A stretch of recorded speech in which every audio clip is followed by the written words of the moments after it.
हुजूर कहते हैं कि मौतुल आलिम में मौतुल आलम, यानी एक आलिम की मौत एक जहान की मौत होती है। क्या मतलब?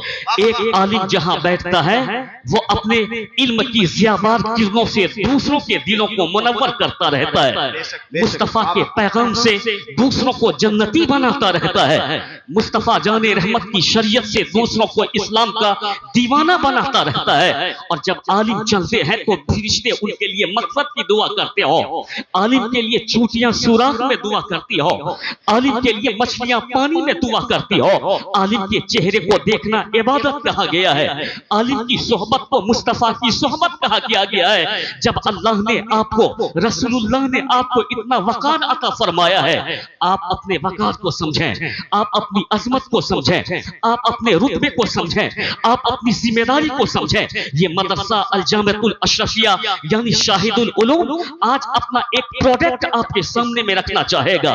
दनिहा के इलाके के लोगों से मैं कहना चाहता हूँ, ये मदरसा आपने जिस मदरसे को जिंदा रखा, जिस मदरसे की देखभाल आपने फरमाई, आपने अपनी रकम से मदरसे को जिंदा रखा है। आज वो मदरसा आपके उस रकम का समरा आपको अता करने वाला है, अपना माल आपके सामने में पेश करने वाला है। वो माल क्या होगा? हाफिज़े कुरान की सूरत में मदरसा आपको यानी एक हाफिज़े कुरान देगा जो कौम की रहबरी करेगा, जो कौम की रहनुमाई करेगा, जो कौम की ज़रूरत को पूरी करेगा। इसलिए मैं कहना चाहता हूं कि मदरसा जब तक जिंदा है हमारा ईमान सलामत है, मदरसा जब तक जिंदा है हमारा मसलक सलामत है, मदरसा जब तक जिंदा है हमारी नस्लें सलामत है। इसलिए मदरसे को सलामत रहना हमारे लिए जरूरी है। मैं आपसे ये कहना चाहता हूं कि मदरसे का प्रोग्राम आप बैठ करके इस प्रोग्राम को कामयाब बनाए, मजहब के पैगाम को आप सुने, मजहब आपको क्या कहता है, हुजूर ने क्या फरमाया, मजहब आपसे क्या तकाज़ा करता है। आप कभी इस पर गौर करते हैं? अपनी जिम्मेदारी को नहीं समझते। हुजूर फरमाते हैं कुल्लुकुम राइन व कुल्लुकुम मसऊलुन अन रायतिही। सरकारे दो आलम फरमाते हैं कि तुम में से हर एक जिम्मेदार है और तुम में से हर एक से पूछा जाएगा कयामत के दिन तेरी जिम्मेदारी के ताल्लुक से।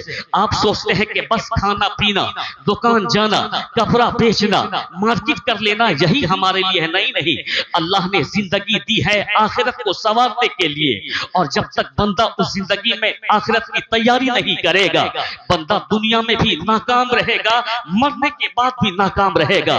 पूछा जाएगा कयामत के दिन कुल्लुकुम राइन व कुल्लुकुम मसऊलुन अन रायतिही। तुम में से हर एक जिम्मेदार है और तुम में से हर एक से तेरी जिम्मेदारी के बारे में पूछा जाएगा। एक बाप से पूछा जाएगा कि तुमको मैंने बेटे की सूरत में नेमत दी थी, तुमको मैंने बेटे की सूरत में रहमत दी थी, तुमने अपने बेटे को यानी तुमने अपने बेटे को सच्चा मुसलमान बनाया कि नहीं बनाया, तुमने अपनी बेटी के सर पे यानी तो अपनी बेटी के सर पे तुमने हया की चादर रखा या नहीं रखा। पूछा जाएगा, हर एक से पूछा जाएगा, बाप से उसकी जिम्मेदारी के ताल्लुक से पूछा जाएगा, एक औलाद से पूछा जाएगा कि तुमने अपने माँ बाप की खिदमत की कि नहीं, जिस माँ बाप ने तुमको पाल के पोस करके बड़ा किया और तेरी किफालत फरमाई, तुमने अपने माँ बाप की खिदमत की कि नहीं की। पूछा जाएगा एक शौहर से उनकी बीवी के ताल्लुक से कि तुमने उनके हुकूक को अदा किया या नहीं। एक बीवी से पूछा जाएगा कि तुमने अपने शौहर की खिदमत की कि नहीं। इसी तरीके से सबसे पूछा जाएगा, कोई वहां यानी छुटकारा नहीं पा सकता है जब तक कि वो उनको नहीं बता दे। इसलिए मैं कहना चाहता हूं कि आप अपनी जिम्मेदारी को समझें। आप बंदे हैं, बंदगी के लिए पैदा किए गए हैं। बंदगी का नाम सिर्फ ये नहीं है कि नमाज पढ़ा जाए, बंदगी का नाम सिर्फ ये नहीं है कि रोजा रखा जाए, बंदगी का नाम सिर्फ ये नहीं है कि ज़कात दी जाए, बंदगी का नाम सिर्फ ये नहीं है कि हज किया जाए, बंदगी का नाम सिर्फ नहीं है कि तिलावत किया जाए। यानी तेरे ऊपर जो जिम्मेदारी है उसको भी बंदगी कहा जाता है। अपने हुकूक को अदा करना, बच्चों के हुकूक को अदा करना, बीवी के हक को अदा करना, अपने बड़ों की रिस्पॉन्सिबिलिटी को समझना। जलसे में आए हो तो तेरे ऊपर भी हक लाजिम होते हैं कि मुस्तफा की बज़्म को आबाद करना है तुझको। तुमने अगर इस गुलशन को, इस चमन को आबाद नहीं किया तो इसका भी जवाब तुमको देना पड़ेगा।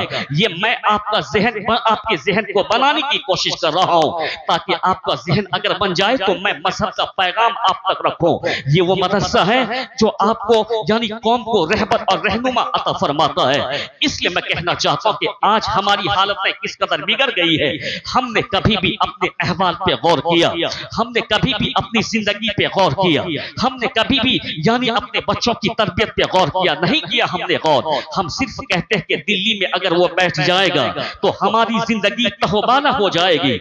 हम सिर्फ ये कहते हैं कि लखनऊ में अगर कोई बैठ जाएगा हमारी जिंदगी तहोबाना हो जाएगी। हम ये सिर्फ सोचते हैं कि अगर वो इख्तियार में आ जाए। नहीं नहीं, मैं ये कहना चाहता हूं कि तुमने कभी अपने नमाज की फिक्र की? नहीं की। जो बंदा दीन की फिक्र करता है दुनिया का गम उनके लिए कुछ माने नहीं रखता है। कब्र की फिक्र को अपने दिल में पाल ले, तुमको फिर दुनिया की फिक्र नहीं सताएगी। मैदान महशर की फिक्र को तुम अपने दिल में डाल ले, फिर दुनिया की फिक्र तुझको परेशान नहीं करेगी। यानी मैं कहता हूं कि जन्नत की फिक्र अपने दिल में डाल लो, फिर तुमको कोई भी फिक्र तुझको तहोबाना नहीं कर सकती है। ये रोजाना आते हैं, दीन मारते हैं और चले जाते हैं। अल्हम्दुलिल्लाह हाफ पैंट वाला आता है चला जाता है, लेकिन कल भी मुसलमान इसी हिंदुस्तान में हिंदुस्तान की मिट्टी से मोहब्बत करते थे और यानी बबांगे दोहल अल्लाह की किबरियाई अजान की सूरत में अजान की सलाएं बुलंद करते थे। और कयामत तक जब तक हिंदुस्तान रहेगा मस्जिद के मीनार यहाँ चमकते रहेंगे, मस्जिद में अजानें दी जाती रहेगी, हमारा मकबरा भी हमारी बुजुर्गों का मकबरा भी चमकता रहेगा। इन लोगों के कहने से कुछ नहीं होता है। अल्हम्दुलिल्लाह आज भी हिंदुस्तान का सुल्तान हकीकत में गरीब नवाज है और कयामत तक हिंदुस्तान के सुल्तान गरीब नवाज ही रहेंगे। यानी गरीब नवाज आए थे इस हिंदुस्तान में। तुमने कभी अपने अहवाल पे गौर किया कि 35 करोड़ को लोग डराने की कोशिश करते हैं? सरकारे गरीब नवाज जिस वक्त हिंदुस्तान में आए थे गिनती के लोग हो सकते हैं कि मुसलमान हो, मुट्ठी भर लोग मुसलमान हो। गरीब नवाज आए थे, जरा तवज्जो से सुनना, गरीब नवाज आए थे, पृथ्वीराज ने चाहा था कि मैं उसको लश्कर के जरिए डरा दूं, लेकिन ना डरा सका। सोचा कि फौज के जरिए डरा दूं, ना डरा सका। सोचा कि पानी बन करके मैं उसको डरा दूं, डरा ना सका। सोचा कि मैं तेल बन करके उसको डरा दूं, डरा ना सका। मैं ये कहना चाहता हूं कि ऊंट को यानी गरीब नवाज ने बिठाया था, कहा था कि जब तक फकीर ना चाहेगा तो ऊंट नहीं उठ सकता है। कहा था कि तेरे ऊपर पानी बंद कर दूंगा। मोइनुद्दीन ने कहा था कि तू मुझ पे क्या पानी बंद करेगा? अरे पानी की भीख मांगने तू मेरे पास आएगा और आया भी भीख मांगने के लिए। तू मेरे पास की मेरा तेल क्या बंद करेगा? मैं वुजू करूंगा तो तश्त में पूरे अजमेर का तेल आ जाएगा। राजा ने चाहा कि जादू के जरिए मैं गरीब नवाज को डरा दूं, भेजा रामदेव को, लेकिन काम नहीं आया। भेजा जोगी जयपाल को, काम नहीं आया। कल यानी राजा हिंदुस्तान का गरीब नवाज को डराने के लिए जोगी जयपाल को भेजा था। गरीब नवाज की खरावन ने जोगी जयपाल को अब्दुल्ला बना दिया। आज मैं हिंदुस्तान के जोगियों से कहना चाहता हूं कि कल एक खरावन पड़ी थी यानी जोगी जयपाल अब्दुल्ला बन गया था। अगर आज दूसरी खरावन पड़ गई तो तुम यानी अब्दुल रहमान बन जाओगे, यानी अब्दुल रहमान।